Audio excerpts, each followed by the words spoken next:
Jesiz likes to have those sort of farm-heavy champions, but if he does go for something like that, it allows Alex to play LeBlanc or Kha'Zix if he wants to go for an assassin-type champion. There is the respect fan taking that Pantheon away from Svenskeren. So many times we've said you just cannot let it through. It's the champion he's certainly strongest on. Elise taken away. That's going to leave a lot open. Now remember, yesterday, Diamond was banned out pretty heavily by Rocket. I wonder if they're going to think we need to lock in a jungler for Diamond to get him started. You know, I think it's a very important thing, especially for a team like Gambit, who are very reliant on their jungler getting their lanes rolling. I think they have the option to go for something like an Evelynn here if they want to. Alternatively, even THRESH or Annie. You've got to remember, Annie Vayne is on the cards, and we all heard Candy Panda saying, if he's going to play Vayne, they have to have Annie. Maybe Gambit's going to go for that one first. The thing is, for the AD carries, Genja has the possibility of going for the likes of a Jinx. You know, we talked about it earlier. LeBlanc is a champion that's been banned against Alex many, many times, and we do see it's locked in now. One of the great things about this pick is it forces Jesiz to play a champion that can deal with an assassin. LeBlanc has got a silence, a root, as well as a dash, so she can deal with a multitude of champions. And if you pick something like Gragas into her, Alex can and does have the tools available to 1v1 Jesiz. I just want to see where they decide to lock him in. The one thing we also cannot discount, SK have run support Kayle in the past. It's not looking like it's going to be this game though. And he is locked in for nRated. We saw him playing fantastically on it yesterday, and another player we saw playing great was Svenskeren. That Evelynn locked in for him. So these are big champions. It also means that, well, Kha'Zix is available, could potentially be in the jungle for Diamond. It could be, and I also remember reading Diamond's Facebook post where he was saying that Kha'Zix in the jungle is pretty legit. And he actually said it in the interview when they picked it. It was the other week when Alex was on it. The Kha'Zix was picked for him in the jungle, but it turned out that he had to let Alex have it. The thing is, when we've seen Diamond not on his sort of go-to champions like Elise, like LuCIAN, those mobile, those gank-heavy champions, he's not as impactful. If you think about his Vi performances, they are not necessarily inspiring. So I quite like it if they are going to lock this in. SK have gone fairly safe. They've got a lot of pressure that can come from the jungle thanks to Svenskeren's roaming. It has the psychological effect that Gambit have to decide how and where they're going to play the lane. And we'll have to see how the rest of this composition lines up. Well, it seems that it will be the LUCIAN THRESH combo. It's a strong bottom lane duo, that's for sure.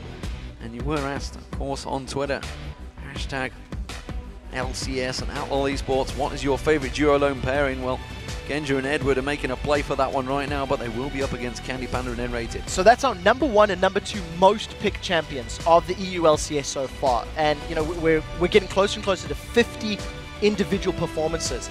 It's an incredibly strong lane. It's very safe as well. And what Gambit have done is they've let the option be available for SK that if this Vayne does get locked in, Gambit could run the likes of a Vi in the jungle. Vi plus LeBlanc, in theory, equals dead Vayne. But you need to be very confident in finding Vayne every team fight if they want to go for that sort of option. Well, they don't have the Pantheon alongside him to lock up anyone that goes for that Vayne, which generally when he does pull that Vayne, it's a defensive strategy. With that Renekton in there, this may be what they're going to go for. Vayne is picked up, and Candy Panda is 100% successful on it so far. Yeah, he's had incredible statistics when playing Vayne over the course of the split. 4 games played, 4 games won, with a 7.2 KDA. So, you know, his performances are impeccable. What I want to know from Gambit is who do they put in the jungle? You can see LuCIAN being hovered over. We've already seen Kha'Zix. I almost feel like Vi would be good because of the dive power. You've got a lot of mobility from this LuCIAN. And again, it's our most played jungler. And Diamond going back to his roots. Diamond going back to his roots, and Aatrox may be coming out for Darien. He could be going back to some roots that he seeded back in the summer, but he's up against Freddy, who on that Renekton has played immaculate over the last few weeks. Yeah, it's also one of Freddy's most played champions on that Renekton. 7 games played, 4 of them are victories. Now, the last time we seen Darien playing that Aatrox, he got very far ahead. So far ahead, in fact, he tried to build mana on him. Didn't need it, but the point is, if Darien gets to a position where he is in the lead, he's not afraid to have some fun and build some items that are not necessarily core. What you do have, though, is 3 very aggressive dive-heavy champions. LeBlanc, Aatrox, and LuCIAN, they want to get in your face, they want to disrupt the team composition. Freddy himself has had brilliant performances on Aatrox, so I want to see how he's going to try to peel or how he's going to try to control these team fights when 3 members of Gambit are going to be trying to dive this back line. There I'm going to be diving straight into a potential Z. Wow. Along with an Evelyn, along with that Renekton, which is going to be playing defensive duties, and Tibbers. They are fully prepared for this dive. This is going to be an interesting one because this Z in the middle lane is against everything that we've seen Jesiz play. Everything. Jesiz likes the long-range poke, he prefers the farm-heavy champions, and he's gone for an all-in assassin, which is actually quite smart when you consider there is potential to kill LeBlanc, there is potential to kill LUCIAN as well as Lucian. The only thing about this mid lane matchup is I feel like Alex has got slightly more tools to deal with Zed. Having the roots and having the dash away, the moment Zed comes at you, you can just use your distortion W on LeBlanc, jump away from the Zed, and avoid his shadows and his clones.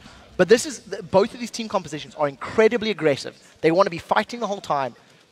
In theory, we're in for a lot of kills. In theory, we're in for a fantastic game, and this could well be an epic one. There's a lot of kill potential on both of these teams, so they're just sorting themselves out. There was a swap problem, which is why we saw them drop back out of that one. They're just going to sort themselves out, the players. But what do we see? What do we counter from these two teams? This is a lot of aggression from both teams. So the split pushing power of the SK lineup is going to be stronger.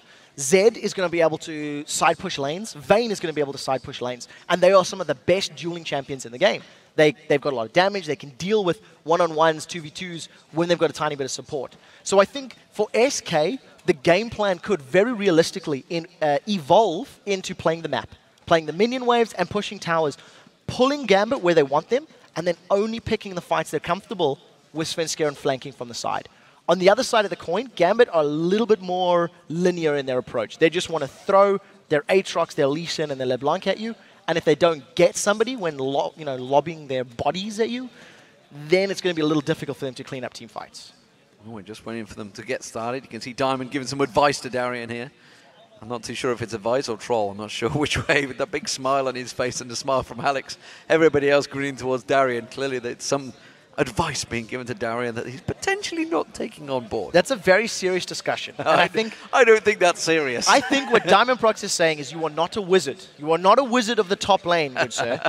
And you do not want to rush. You do not need any magic items this time exactly. on Aatrox. You don't need a death cap on Shyvana, and you don't need a Manamune on Aatrox. As much as you want them, I think that's the message that's being sent. Darien, Swag Lord himself? We'll have to see how he works. I think in terms of Aatrox performances, if I recall correctly, Freddy played it against Alliance, and he was able to hold 4 members of Alliance at bay, getting a good knock-up, and then getting a good slow with his Blades of Torment. The tools are there, and for Darien, who likes to feed to win, champion with a built-in GA can never be a bad thing. Well, while we wait for these guys to get going, let's check out what you guys at home think this game is going to start out. Let's take a look at your votes from lolesports.com. They have this one calling as a 72% win rate for Gambit. That's a big, big advantage. And considering SK Gaming, this is potentially their 5th win on the row if they take Gambit down here. The form book would be with SK. I feel like this is a fan opinion vote and not necessarily looking at performances recently. I think even if you compare last week and yesterday's games, SK looked stronger and looked better than Gambit. Gambit had poor lanes. SK are known for having very solid lanes. Candy Panda and nRated are generally winning theirs. Freddy's going to champion that he can win his lane with.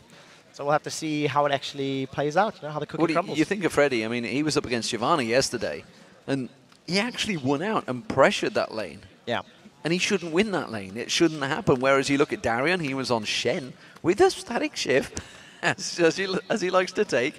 But he was doing well. He was doing his job. He was pushing lanes. He even got down towards that inhibitor turret. The frustrating thing when you play a champion like Shen is you are so reliant on the rest of your team setting plays up and basically picking fights where they know the Stand United is available. You actually have very little game-changing impact yourself. Yes, your ultimate's incredibly powerful, but it can swing it if your teammates set it up properly. You could argue that Shadow Dash he did, the taunt across 3 members of Roccat that set up the potential quadra kill, of course. The potential's there, but I feel like on a champion like Aatrox, it's more suited to his playstyle, it's more aggressive, he can jump into a fight, get kills, and work with Alex, getting additional kills, triples, quadras, etc.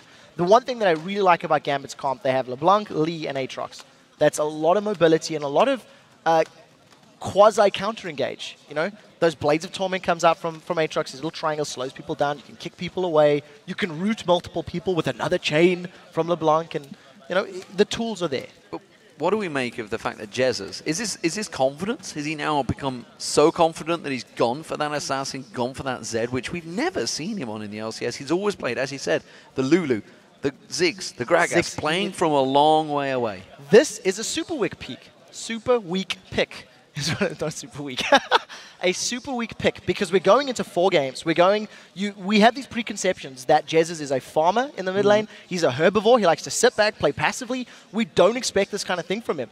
Knowing that with that mindset, if they've surprised Gambit, all of a sudden you have the psychological advantage going into the match. The question is, can he pull it off? Well, he's up against the ultimate carnivore in that mid lane, and Alex Hitch is going to be looking for those kills, and he may well get them. We'll see who manages to win out, because the game is getting underway, ladies and gentlemen.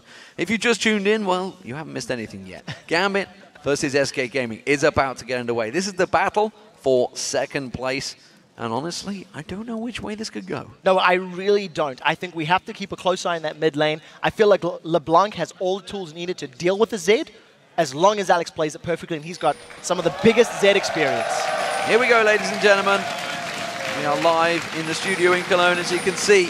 Game 1 of Day 2 in Super Week, which will be going on as well. 6 games today, as well as 5 games tomorrow, and then you've got North America. 16 more games over the Friday, Saturday, and Sunday. It is epic viewing for League of Legends fans. And right now, the best in the business are going to go dueling on the Rift. Gambit versus SK Gaming. And they are already set up. We saw Gambit with Darien dancing and tricking the opposition yesterday. It didn't quite work out. It was Jesiz, I think he was turning his back on and showing his backside. But this time around, Darien, he's in the bush. He's on the blue side. Yeah, defensive start once again. You do have that power of a death sentence or an anti-stun at low level, but the meta right now is just to play safe, not to give up any of those advantages, not to lose buffs very early on. I want to see how this top lane and this mid lane is going to play out, because I feel like with Aatrox coming up against Renekton, Aatrox should have a difficult time in the early stages, as many champions do, against Renekton. The on-hit stun and the sustain from Renekton, from Freddy's Renekton will be very, very good. And Darien is not a player that shies away from a fight. He's more than happy to go for those pokes, go for those engages very early on. So we'll see how he plays it with the Dark and Blade up there. Yeah, we'll see where Svenskeren. He actually made some plays at level 1 that actually set up to taking the red buff at 7 minutes, which is around what he did before, obviously going deep, putting those wards down. We are seeing Gambit doing their maneuver. This is what always works out for them on blue side, going in towards that blue buff. They realize it's not a blue start. They know where Evelyn is now. Now, if memory serves correctly, Edward and Genja have given up first blood at that exact position both times they've played Fnatic over the course of this split. It's just something they do all the time. I actually would have liked if SK Gaming had potentially grouped up or maybe got some vision, because Genja and Edward do it all the time. And you see Candy Pan and nRated now moving into this bottom lane. I think the early poke is definitely in favor of Genja and Edward, and they need to make it stick, because once we get closer to 6, all of a sudden the burst from Annie and the chase potential from Candy Pan is going to be very good. Well, Darien goes aggressive on Freddy, but he really didn't seem to care too much about that one. Both starting up with the Doran shields at the top there. Of course, Darien does have that Bloodwell passive, which basically gives him a leash of life.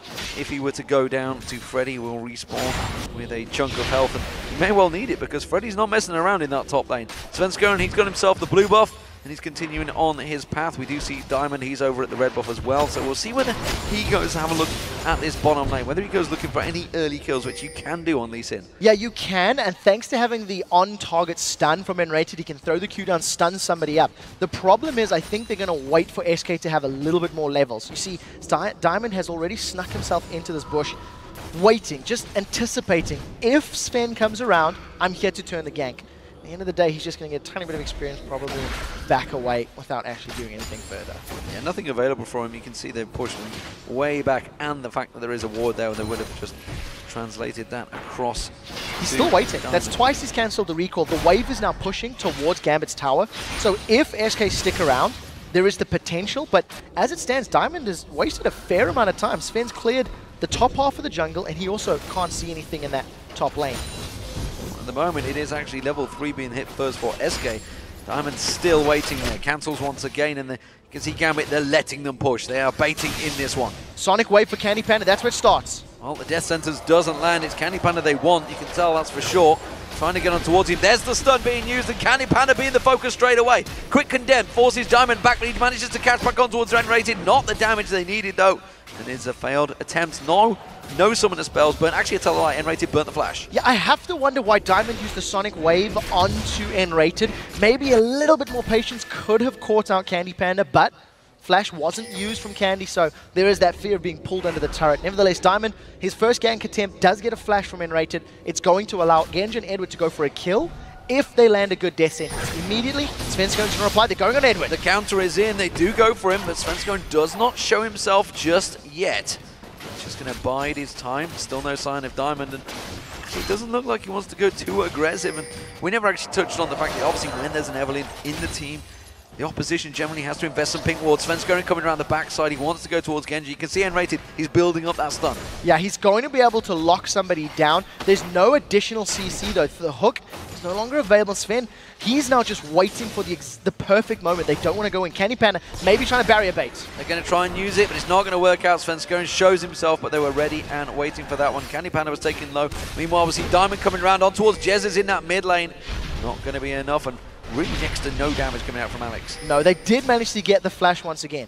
Diamond simply walking into lane was enough to scare Jesiz to flash, pop that summon spell and get away.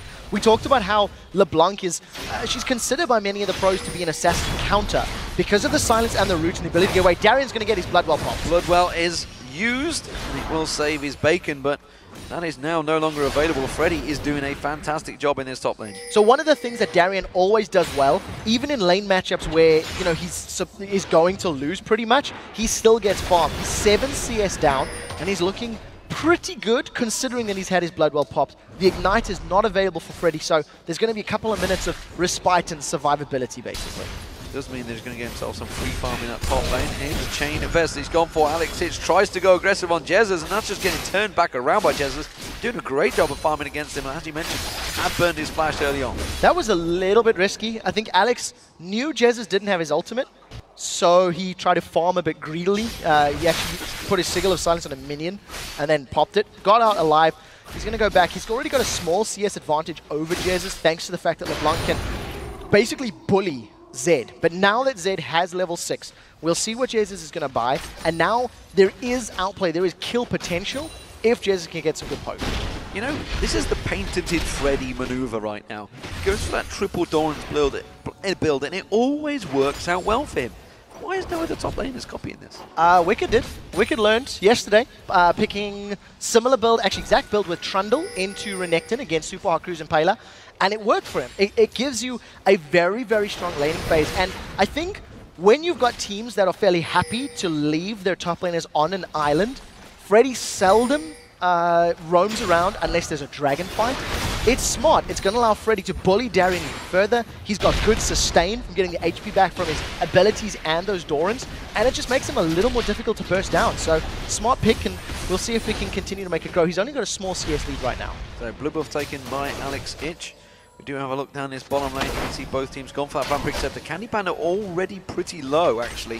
So there's been clearly a good burst. I'm guessing it must have been a hook from Edward that started all that off. And you can see he's actually behind in build. He went for the boots instead of the second Doran's blade item. But Jesiz, he is roaming and coming down the bottom. Yeah, Edward's going to be in so much trouble. He's stunned against the wall. Condemned on the wall there, and he's going to have to use that shield. Here comes Jesiz. It's Genja he may well go for. Edward's a secure kill. He's going to use Genja to get to him, and that will be first blood for Jesiz. Yeah, very nicely done. And we see him roaming. Now Sven's in trouble. Sven's in trouble, caught out by that mid lane and dodges out of it. Pops that ultimate back down. He may turn his back on his fight. You can see Alex Itch having to run away from that one. He used all his cooldowns, and well, nicely played from Sven. Yeah, that was a straight outplay. Sven actually sidestepped the chains from Alex. Alex also had his ultimate available. I didn't see him using it there for that particular fight. So Sven gets out alive. Did need to use his ultimate to survive though. The one thing that I like about Jesiz is he didn't go for the 1v1 against Alex. He's seen that there was an opportunity against the heavy pushing Genja and Edward, and he grabs himself first blood, gets that little gold spike. As long as Jesiz can keep roaming and trying to get his other lanes fed, it's going to allow SK to get to a map split pushing power quite efficiently. Yeah, during that, the Dominus was used by Freddy in that top lane up against Darien. You can see Darien was taken fairly low, and that's all happening. Suddenly, it often is like that. Suddenly, everything happens across the map. But as it is, SK Gaming have started off very well here. They've building themselves up just a small 1,000 gold advantage. But the fact that Candy Panda is keeping it even with Genja is a worrying sign for Gambit. Yeah, it really is. You know, when you've got a lane like Lucian and THRESH, you want to be punishing that Vayne even more. Luckily, good tumble. Now, nRated's gone back on Edward. Turns it back around, Genja again covering off. This time he's been flayed out, and that's a problem. Candy Panda in all sorts of trouble. The Ignite should get the kill, and it's Edward that takes it. Yeah, Candy Panda should not have been there. He burned his flash as well, so a kill secured on the side of Gambit puts them on the board. And I think Candy Panda and nRated playing a little overconfidently. They were low on HP, and they were trying to bully and use that tumble. Fortunately, it didn't pay out for them. At this point in time, I think the fact that SK have got a fairly good start, and nRated's now hooked. He's hooked in, they're going to go for it. That's a dangerous play. He had that stun available, and Edward's tanking out the turret. One more hit should do it. They can't take him down, and now Genja's tanking the turret. Are they in trouble? Because here comes Jesiz around the side there, chasing on towards Edward. Edward goes down. That's Jesiz getting the kill. Yes, second kill for Jesiz once again on a good roam. Now, this is good for Jesiz that he's getting gold. He's going to be able to hit a little bit of a power spike sooner, but every time he's roaming, Alex is extending his CS advantage. He's got a 20 CS lead right now. He's got some armor built up from that wrist guard as well as the Fiendish Codex. And I want to see how Alex is going to roam, or how Alex is going to play this lane, because he's pretty content to not really follow Jesiz right now. But the problem is, Alex is 400 gold behind. So he's built up that lead, but you know, the fact that he's going off and got the kill, and obviously, of course, Edward had just got himself a kill, so that had been completely reset, so he got a big chunk of gold for Jesiz. Darien and Freddy, well, they continue to go at it. Darien used his ultimate this time around. Dominus is available for Freddy, but Darien having to keep that wave at bay. Yeah, so Freddy right now is once again just controlling this top lane. He's got a 20 CS and he's extending it further, getting some good damage in Darien. They may consider a tower dive, but this is very difficult on a champion like Aatrox because you have to get through his blood well, then you have to kill him again when he respawns. We'll see how Sven plays this out. It could just be counter jungling that he's going for. If Freddy can get the blood well in this top lane, that's when they could dive, but it's very, very risky. Well, Diamond is not coming up here, so he would be all on an island. They're going to go for it. Dominus is available. They're going to tank it out. There's the Dominus being used up. He's tanking it for a long time. That's a quick Bloodwell pop. Svenskeren comes back around. He's going to pop back up and try and jump away. Is he going to be able to do it, though? Svenskeren can't tank the turret. There's a lot of damage on Svenskeren coming out from that turret, and they don't get him. Here comes Diamond. He's going to try and track around the side. Flashes, gets the Sonic Wave, and takes him down a range. Punts Freddy back in there, and now Freddy's in trouble. Darien didn't really read the play. I don't think he was expecting this to work out so well, but Diamondprox proves the king of the jungle is still alive on Lee Sin. That was fantastic from Diamondprox, managing to get in range at the right time. The Flash Sonic Wave secures the first kill, and Darien just gets kicked backwards now in the bottom lane. Flash timbers on towards Edward. Vayne will pick that one up. Candy Panda gets himself another kill, and well, it's back and forth action right now between SK and Gambit. Now, I think one of the things that SK needs to do is be a little bit more careful when they make those plays. We talked about how difficult it is tower diving in Aatrox, and Freddy just took too many turret hits. He was trying to get out of range, and then when he needed to come back in to put the Ignite down and get the kill on Darien, he just got forced out, got zoned away. So a good counterplay. The question is, where does Diamond go with these kills? He's 2-0 up, and he needs to start getting some of that gold on his carries, on his mid lane and his AD carry, like SK have right now. Jez is really causing problems for Alex in his mid lane. You can see Alex, once again, is very low. Jez is full health, fully stacked, doing a wonderful job, 2-0 kills, no problem there. Candy Panda, well, he's 1-1-1. He's got that Bilgewater Cutlass. Jesiz is roaming again. This is something that I like to see. Jesiz is really stepping up as that mid laner right now. Yeah, it's an evolution of the player. He's stepping up from being those farm-heavy champions to now a playmaking champion. He was controlling Alex for the last few minutes. Alex did just back off. Blue buff is stolen by SK thanks to that ward that was placed down earlier. And what I liked is it wasn't a solo attempt. Freddy was there, Jesiz was there. When they realized it was safe, then they backed away. Now that Alex has come back to lane with full HP, I want to see what Jesiz does, because he's basically said there's an opportunity bottom. He may set his sights on Genja or Edward again. Well, they have the Tibbers available. nRated, tell a lie, he doesn't have Tibbers available. He's already used it. He had the stun available, and Jesiz was looking for the kill. This time around, he doesn't get it, though, but that blue buff was stolen away, and it looks like Gambit want to make a play on their own. Yeah, we'll see if Alex can catch Jesiz. That was a great little shield. Alex still goes in for poke. Oh, and he dodges everything out there. Nicely done once again. LeBlanc just being duped every time he tries to land his combo on LeBlanc so far. Yeah, a little unfortunate. I think we've seen a few chains go wide. It was a little opportunistic, to be fair. You know, Alex was really chasing Jesiz down. Now, Diamond realizes his blue buff has been stolen. Darien actually got vision of that one. That is good, deep wards now from Gambit, but nobody else has responded. Candy, Panda, and nRated have fallen back to defend their own blue buff, and Alex has been jumped on. Jesiz goes in. Alex is going to try and turn this damage back around on towards Jesiz. Instead, he has to flash away the Ignite running. He may well get him here. Jesiz in trouble, and he goes down to LeBlanc. Yeah, Alex just with a great play, landing every single ability when he needed to in that duel. Jesiz did throw the death mark down, but we did see, thanks to the distortion, most of the damage is missed. Now, Diamond and Edward, they're trying to invade. Sven's caught them. Sven's caught out, gets kicked away by Diamond. The culling from Genja actually doing a great job on Candy Panda there. That's going to force him low. Now 4 members of Gambit on this assault, but it's not going to get it because you already saw it. Svenskeren stole it. Yeah, Svenskeren grabs the blue buff with the smite. It means there's no smite available for the Dragon, nor is Agony's Embrace up. So a 4-man Gambit, they've started Dragon off, and here comes nRated. Just trying to cause some problems right now, trying to interrupt them, making the tank it longer. Edward taken low, he's going to go down. It's a Dragon for Gambit, but it's a kill for SK. Now we'll have to see if Freddy can do anything. Look at his positioning. I wondered if he was going to try come in behind SK, behind Gambit. Decides against it. So Gambit get the global objective of Dragon. They get the timer for that one, as well as the kill earlier on Jesiz. I think if you look at it holistically, it ends up being a 1-for-1. Yes, SK did get a kill on Edward, but because of the kill earlier that they suffered on Jesiz, it opened them up to the invade and the Dragon.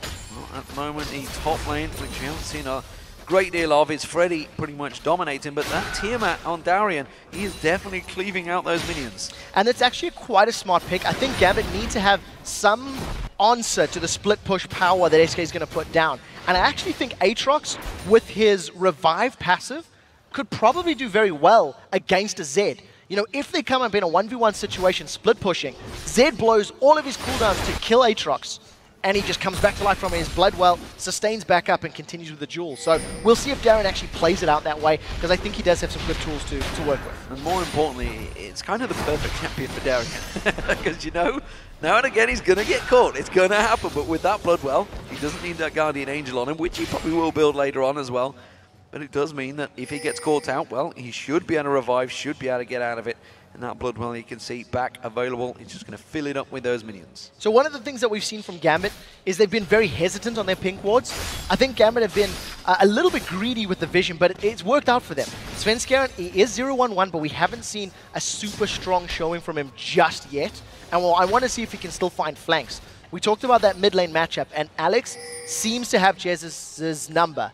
Every time we cut back, Jesiz is low on HP and is at risk of being caught out. Well, the difference is Alex doesn't seem... He's not afraid of using that ultimate. It's back available now. And, well, Jesiz is almost certainly the target. That's why you can see Svenskeren laying in wait. Candy Panda's going to get spotted out by these wards. He does manage to ward up that dragon, or more importantly, ward out the river itself, because they want to make sure that Alex doesn't go roaming. You can see they're just hanging around the side. Sven coming around from the river.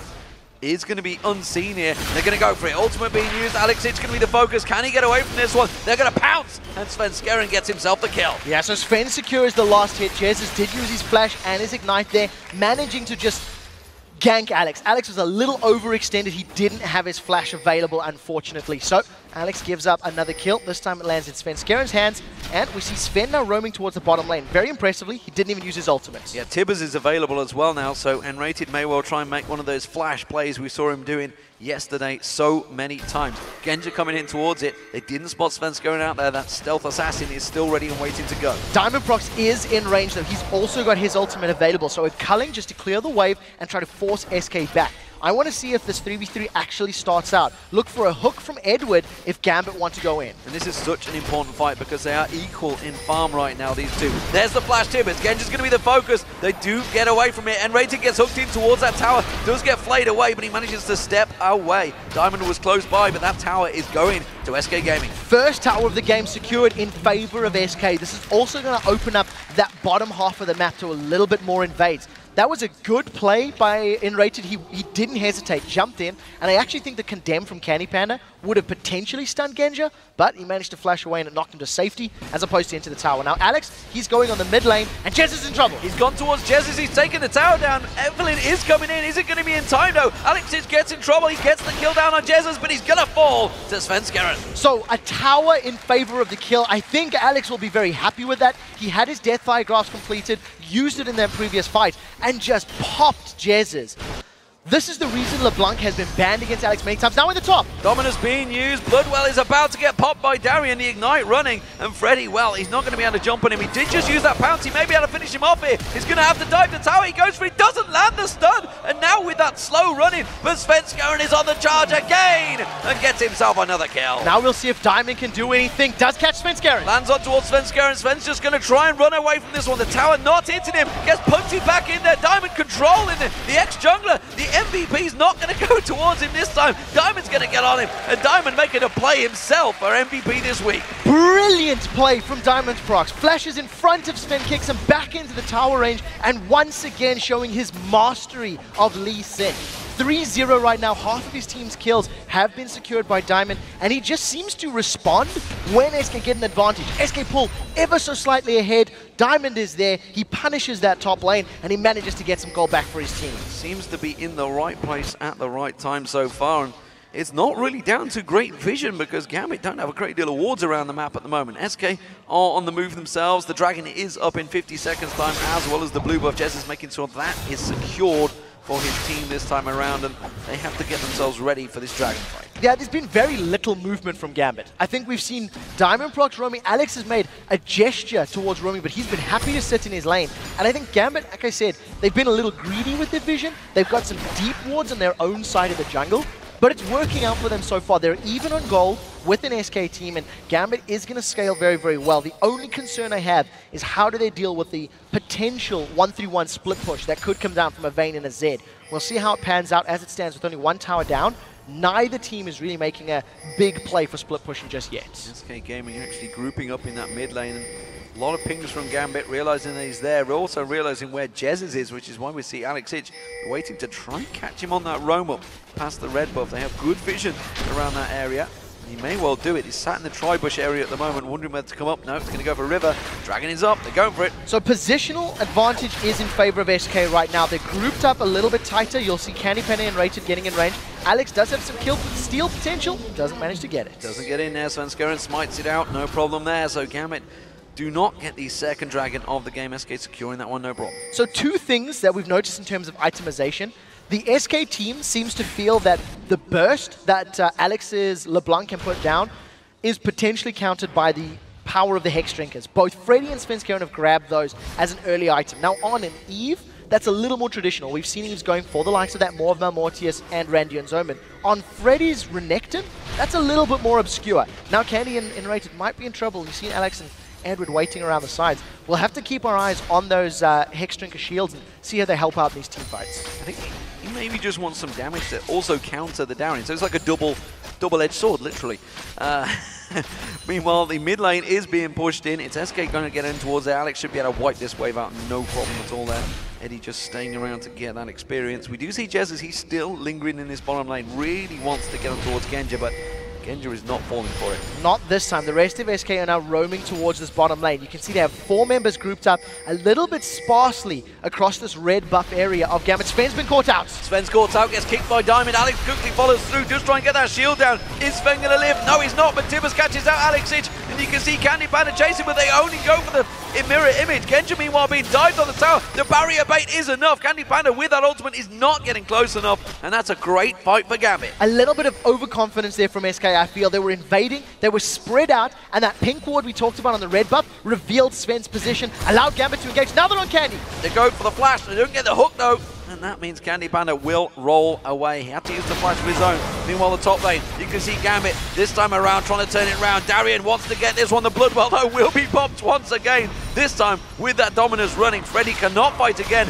He will dash away. I thought Darien may be able to test that one, but he didn't fancy it. Yeah, at this point in time, Freddy actually backed away from that one. I think he was anticipating Darien to maybe use that Dark Flight or similar. Freddy is still picking those fights. He's not outright winning them, and he's only got a very small CS lead. So that power difference between the champions is now working in their, against them. In the middle lane, Candy Panda is a little overextended. He's been jumped on. He's going to get jumped by Alex, but he's not quite got the burst. You saw the leash just going wide there, and Candy Panda had to use that condemn to knock him away. We'll have to see how Candy Panda plays this one. They were trying to focus down that mid lane tower. If you look at the last sort of 3 minutes of gameplay, when we were getting ready to Dragon respawning and Jesiz has roamed to this bottom lane, Candy and nRated moved middle, and Svenskeren's always been fairly close by. SK haven't necessarily made a super concerted effort at going for the tower, but it did seem like that was their focus in prep for the Dragon. With that Bloodwell down, Darien going to try and back away. Candy Panda actually waiting in the tri-bush. Oh, if only they had the vision, they would have gone around that corner and they would have caught Darien out. As it is, he's going to get away safe. Diamond making a play himself. He wants to get some wards deep in towards the enemy jungle. As it is so far for SK going, they're going for that 1-3-1 split. You can see it's Jesiz. He's been down that bottom lane for a while now. Freddy continuing to push top. You can see it's SK. They really want to get that middle turret down. I really feel like that's the game plan here for SK. I think their composition works very well for controlling those lanes. We do see the best way for them to engage is with a flank from Svenskeren. That was like the perfect opportunity. Catch members of Gambit a little bit unawares, unexpectedly, with the Agony's Embrace from the side, and allow the rest of SK to chase them down. Having 2 Blades of the Ruined King and having a lot of mobility on their squad, they can chase. Sven is going to be seen by Diamond, so Diamond may be thinking of setting something up. Yeah, spots him there, just gets close enough. Just to catch himself that vision. Of course, it's tier 1 boots versus tier 2. Look at Freddy in this top lane now. Darien really is pressuring him. He has got that dominance available, but as you can see, the straight up fight now, Freddy is not even close. So I think with all of the armor that Darien's built up, the HP, and having that more of the Ravenous Hydra completed, now I think the power shifts in favor of Darien. You can see SK are split all over, and there's going to be a tower dive for Freddy. He's in trouble. They're going for Freddy. Svenskeren's close by, but I don't think he can help. That's going to be the kick. Freddy does flash away. The dominance is there, but it's not enough. It is buying time, meanwhile, in the mid lane, though. Candy Panda pushing on towards that turret. He will get himself that mid turret down, which they've been fighting for a long time. Genja also in a 1v1 with Jesiz down the bottom. The question is, can Jesiz get another tower? They've traded 1 tower for 1 tower, but Gambit came out in the lead because they got another kill. Now we see Jesiz has actually backed away from that lane. Maybe a little overextended. The rest of his team is defending up top. So now we'll see Gambit. They haven't stopped the pressure. They're on the inner turret now. They're going to keep pushing, but Candy Panda and nRated are moving around. They're going to try and set this one up. There they go. They catch on towards Diamond. They're going to come in, flash timbers. nRated. Darien goes down. Nicely done. But they pulled every single member of SK towards them. Yes, they are now evened out the kills, but they prevented any other pressure anywhere else in the map. Jesiz was roaming up. Now, Jesiz actually looked like he may have been in trouble from Alex. Alex was looking for him, couldn't manage to find him this time around. And I think Gambit are dealing with this sort of map play fairly well. The moment they seen that Freddy was alone in the top lane, they did the tower dive and they forced SK to react. Push your lane down heavily with multiple members, and when SK are reacting to your aggressive play, they can't be split pushing themselves. But they've left SK alone in this top lane. Candy Panda will chunk down this tower, and that will be the 3rd tower of the game for SK Gaming, giving themselves that gold advantage. They've now creeped themselves just 1,000 gold ahead once again. Edward's going to get caught out. Jez is going all in here. He wants to catch on towards him. He's got no help close by. Finally, we're going to see Diamond and Galaxy coming in, but that was a quick kill by Jesiz. Again, his 3rd kill on Eddie. That was very well played. I think that just shows you a little bit of the the control that Jesiz has. He landed every single ability he needed to. Even the follow-up Q as Eddie was walking around the corner worked in his favor. The problem is now Deathmark is not available for the ensuing Dragon fight, and Gambit have got a better grouping. We do see Jesiz coming from the side. SK wants this fight. They're going to try and go for it. Can they go in and get the steal? No. That's going to be Diamond securing it. Svenskeren taking very low. Darien's going to get focused on. He has got that Bloodwell though. That will get popped. He's going to try and get a kill down here. Jesiz has been popped out by the Diamondprox. Now they're going to go towards Freddy. Can they finish this one off? LeBlanc is still off at the side. He's had to back away from this fight. Freddy taken so low. They get the stun on nRated. Genja, sorry. Oh, and he gets condemned on the wall as he tries to get out. The final hit, the Ignite running. No! He gets away. And Gambit come out on top with the Dragon and 2 kills. Very, very well played. The entirety of that fight, Candy Panda was trying to chase Alex around the corner. He wasn't in the pit dealing damage. Take a look at Candy Panda. He gets to the fight late. And remember, Jesiz did not have access to his death mark. He had used it 20 seconds earlier to kill Edward. Now, the rest of Gambit stay fairly tightly knit, and we talked about the power of that Bloodwell in the pit. Candy Panda finally joins, but by the time he gets here, it is a little bit late. Alex gets away cleanly, and once again, you've just got Genja sitting on the back line, auto-attacking. He's spamming the whole time. Candy Panda has not landed a single auto-attack yet this fight, other than one brief condemn on Alex. And as soon as you see the shield timing out from that Hex Drinker, we did see Svenskeren going down. Genja fails his dash, but still had a flash to get over the wall. Had to use that flash. He saw so many times trying everything to get out there. Can't believe that last hit didn't quite finish him off. SK Gaming, they're trying to set up something here. You can see Gambit and maybe looking to make a play in that top lane. While this is all happening, they've left the bottom lane completely open to Genja and Edward. Yeah, so Genja and Edward are pushing on that bottom lane tower. While we were in the replay, we did see nRated just getting popped by Alex in the picture-in-picture. It's very quick to track those because it is a LeBlanc burst. Now Sven may be in trouble. Oh, Sven actually gets himself that big Wraith as well. I thought Alex may have hopped over the wall, decided against it. What we can take away from that Dragon fight is, yes, Jesiz can play Zed. He's mechanically sound, but he needs to just think a little bit more about his abilities, because had the Deathmark been available in the pit, maybe there was kill potential in other champions. This is a 2-man Baron that Gambit have started. They've done this so many times, and you can see it's Alex's running interference. They have no idea, no suspect that this is happening. Finally, Jesiz is going to come around, but he immediately finds himself in all sorts of trouble. Svenskeren's gone deep on Edward, but remember, the Baron is being taken here. All Gambit are doing is simply interfering with play, and the Baron is taking half hit points now. Freddy comes around, but it's Alex is using the entire burst. He's going to get stunned up. Alex is in trouble. Timbers goes down. They do get themselves a kill. Now they're going in towards the pit. Jesiz comes in. He gets knocked away. The Baron's still tanking on towards Jesiz. Jesiz has to run for his life. The Baron will take him down. Diamond gets himself another kill. Now we see that's going to be Timbers being mauled. But they didn't get the Baron. It's a 1-for-1, both mid laners. 1-for-1, and SK managed to interrupt the Baron. That was a very big play from Gambit, forcing them towards, forcing SK towards their position. I think Alex, maybe a little too over-aggressive. He could have afforded to peel back a tiny bit more, use his spell reel on a slightly squishier target. Nevertheless, the tactical thought by Gambit works very well. The strength of SK is when they're allowed to split push, when they're allowed to play the map. And when you don't let them do that, they're not doing well. Now, Svenskeren hanging around on the side. He's going to go in on Genja. He's going for Genja. Edwards laying in wait just off at the side. There's going to be the catch on the lantern being used. Pulls him to safety. Yeah, manages to get out cleanly. I think that was very smart play by Edward.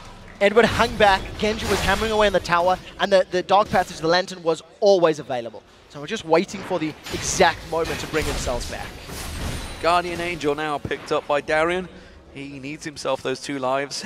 He's one of the players that he's not afraid to get stuck in, let's put it that way. And actually, if you looked at that last fight, they did focus Darien, which even with that Bloodwell available is probably not the best target to go for. But with that Hydra, that splash damage, he really does wreck some teams. It's so difficult if you're a team like SK, because if you focus Aatrox down, everybody else is going to focus you. But the problem is, if you don't burst Aatrox out, Jens is going to try on Darien. Going to try and take that Bloodwell down. We'll see how it works out. But oh, Alexich is there to save the day, and Darien gets the kill. Truthfully, I think that was overconfident. Now nRated's in trouble. nRated having to flash away from this one, also using that talisman. Tries to turn it back around on towards Diamond. He can just safeguard across. Actually use the ward, not Genja, to get himself out of there. Yeah, manages to get out cleanly. And I think with the amount of armor and the GA on the side of Darien, Jesiz was just feeling maybe a tad overconfident there. Does go in, gets caught out, unfortunately. This game is pretty wild so far. 13-10 in kills, 32 minutes into this game. And again, the Baron being started off. Darien soloing it out with Genja. Now this time Diamond's coming in.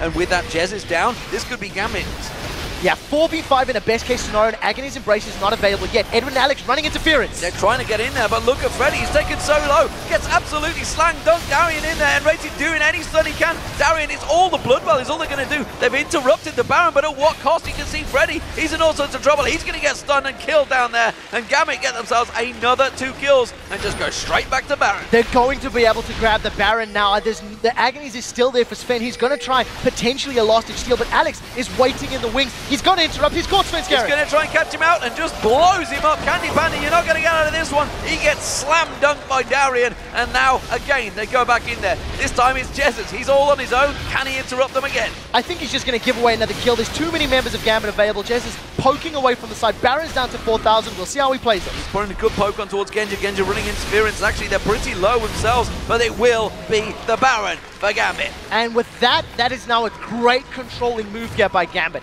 They've got a sizable gold lead, they've got the Baron regen, and it's going to allow Gambit to start sieging up and looking even for tower dives right now. With Aatrox that has multiple revives once the GA comes off cooldown, that is a great tool to use to go under a turret. And look at Darien. Bloodwell back, no problem there. Just going to carve out himself another wave of minions in that top lane and continue on his farm, keeping up so well with Freddy. And now he's starting to get those kills. He's tanky enough that he doesn't need to worry. And of course, that Guardian Angel was what was popped, not the Bloodwell. And what's going to be very difficult for SK now is the killing power that they have. You can't use Zed against Aatrox. He's got revives. You've got a Zhonya's Hourglass and Alex, which means he's going to be able to dodge the death mark. You've got a GA now on Genja, which means your only real possibilities is going to be on Diamondprox or THRESH, and those are completely suboptimal. So it just makes so much more, or it adds so much more pressure to Candy Panda on Vayne, because he needs to get through all of those people, and he has to do it multiple times. And he really hasn't got going yet either. He's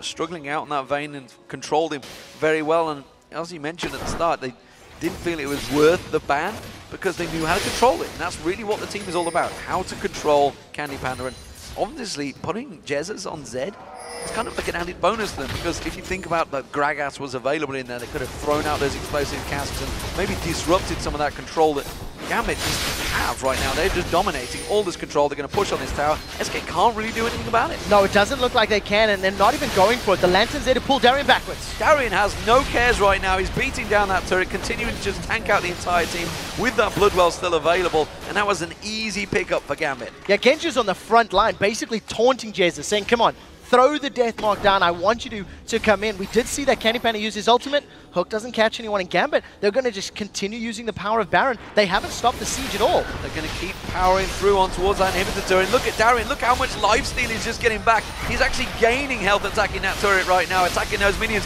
They're going for it though. Genja's the target they went for. He has, of course, got that Guardian Angels. They get themselves ready down. Darien's Bloodwell has been popped, but SK are running scared right now. Svenskeren's going to get focused in. Candy Panda's gone down. The Ignite running. That's another kill. That's Svenskeren going down. That's going to take down the inhibitor, take down the inhib. They can finish the game. They've got enough time. There are minions coming in behind them. There's a 45-second death timer on the side of SK Gaming. Gambit are still grouped as their entire team with multiple revives. They're on the Nexus turret. It was a long epic yesterday for Gambit, and well, SK Gaming, they were looking to try and make it 5 games on a row. It's not going to happen because they've come into the Russian juggernaut once again. The men in suits will be taking themselves a victory and securing second place in Super Week.